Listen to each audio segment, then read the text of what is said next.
դուք մինչև 21 թվականը ավելի նեյտրալ էիք ու ես չեմ հիշում ուղիղ դեպք, որ դուք խառնվեիք քաղաքականությանը։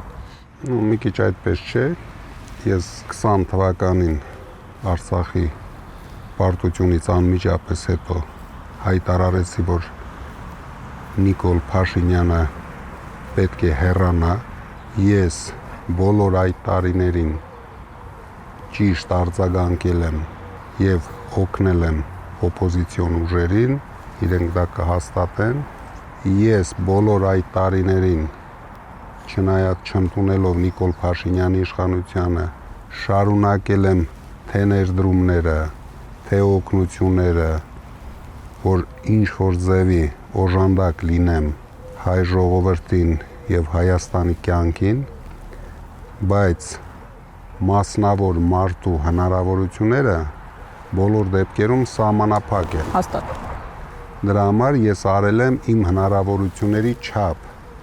Ես հիմա այս process-ների ժամանակ նույնիսկ սկսել եմ դա ներկայացնել, որովհետև իրոք տարիներ, տասնյակ տարիներ ես միշտ լռել եմ դրա մասին, ինչ արել ենք, ոչ մի անգամ, ոչ ես, ոչ իմ գործընկերներին չեմ թողել դրա մասին նույնիսկ խոսեն։ Ինչու՞։ Որովհետև դա իմ մարդկային որակն է, ես չեմ ուզում արածի մասին խոսել, բայց երբ պետք է հիմա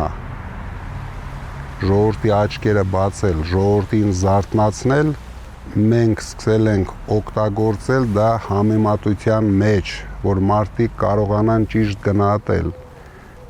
ով ինչ է արել, ով ինչ կարող է անել, ես չեմ ուզում խաբեմ մեր ժողովրդին,